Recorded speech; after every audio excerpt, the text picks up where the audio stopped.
ایک شخص رسول اللہ صلی اللہ علیہ وسلم کی خدمت میں حاضر ہوا اور اس نے اپنے بوڑھے باپ کی شکایت کی، یا رسول اللہ صلی اللہ علیہ وسلم، میرا باپ مجھ سے پوچھتا نہیں اور میرا مال خرچ کر دیتا ہے۔ آپ صلی اللہ علیہ وسلم نے اس کے باپ کو بلوایا۔ جب اس کو پتہ چلا کہ میرے بیٹے نے رسول اللہ صلی اللہ علیہ وسلم سے میری شکایت کی ہے تو وہ دل میں رنجیدہ ہوا اور انتہائی دکھی ہوا، اور اسی کیفیت میں رسول اللہ صلی اللہ علیہ وسلم کی بارگاہ میں حاضری کے لیے چل پڑا۔ چونکہ عرب کی گھٹی میں شاعری تھی تو راستے میں دل میں کچھ اشعار پڑھتے ہوئے پہنچا۔ ادھر دربار رسالت مآب صلی اللہ علیہ وسلم میں پہنچنے سے پہلے سیدنا جبریل علیہ السلام آپ صلی اللہ علیہ وسلم کی خدمت میں حاضر ہوئے اور عرض کیا، یا رسول اللہ صلی اللہ علیہ وسلم، اللہ تعالیٰ نے فرمایا ہے کہ اس کا معاملہ بعد میں سنیے گا، پہلے اس سے وہ اشعار سنیں جو یہ دل میں کہتا ہوا آ رہا تھا۔ جب وہ حاضر ہوا تو آپ صلی اللہ علیہ وسلم نے فرمایا، تمہارا معاملہ بعد میں سنا جائے گا، پہلے وہ اشعار سناؤ جو تم دل میں کہتے ہوئے آ رہے تھے۔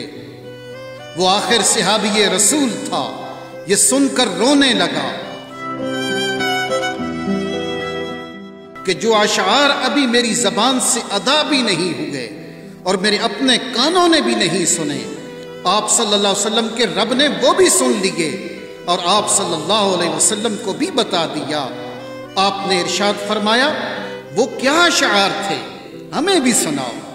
اس صحابی نے اشعار پڑھنا شروع کیے جنہیں سن کر پتہ چلتا ہے کہ وہ کس قدر جذباتی کیفیت اور دکھی دل کے ساتھ دل میں ادا کیے ہیں۔ ان اشعار کا اردو ترجمہ یہ ہے، اے میرے بیٹے، جس دن تو پیدا ہوا ہماری محنت کے دن اسی وقت سے شروع ہو گئے تھے۔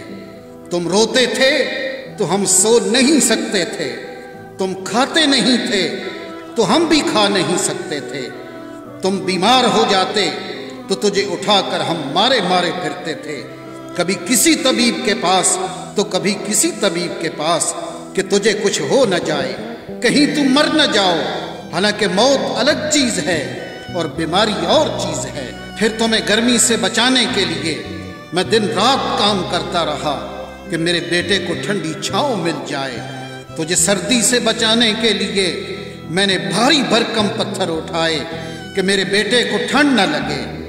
جو کچھ کمایا تیرے لیے کمایا، جو کچھ بچایا تیرے لیے بچایا، تیری جوانی کے خواب دیکھنے کے لیے میں نے نہ سردی کی پرواہ کی اور نہ گرمی کی، دن رات اتنی محنت کی کہ اب میری ہڈیاں کمزور ہو گئی ہیں اور تم کڑیل جوان بن گئے ہو۔ پھر مجھ پر خزاں نے ڈیرے ڈال دیے، لیکن تیرے اوپر بہار آ گئی، میں جھک گیا اور تم سیدھے ہو گئے۔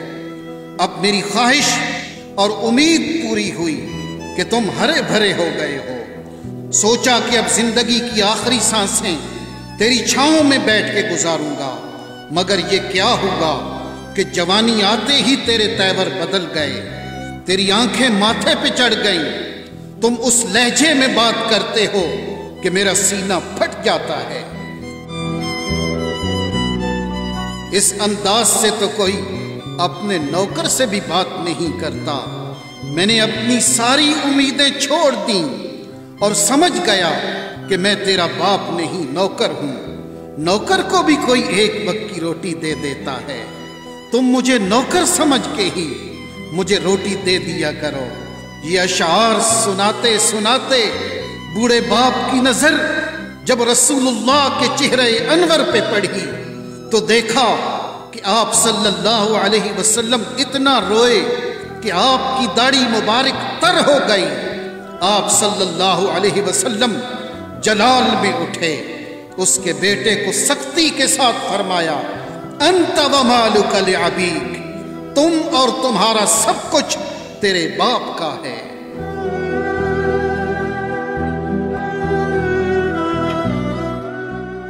والدین کے ادب و احترام کا حکم اللہ رب العالمین نے دیا، وَقَضَىٰ رَبُّكَ أَلَّا تَعْبُدُوا إِلَّا إِيَّاهُ وبالوالدین احسانا، اور آپ کے رب نے حکم فرمایا ہے کہ تم اللہ کے سوا کسی کی عبادت مت کرو اور والدین کے ساتھ حسن سلوک کیا کرو۔ اما یبلغن عندک الکبر احدہما او کلاہما، اگر تمہارے سامنے دونوں میں سے کوئی ایک یا دونوں بڑھاپے کو پہنچ جائیں، فلا تقل لہما اف ولا تنہرہما، تو انہیں اف بھی نہ کہنا اور انہیں جھڑکنا بھی نہیں۔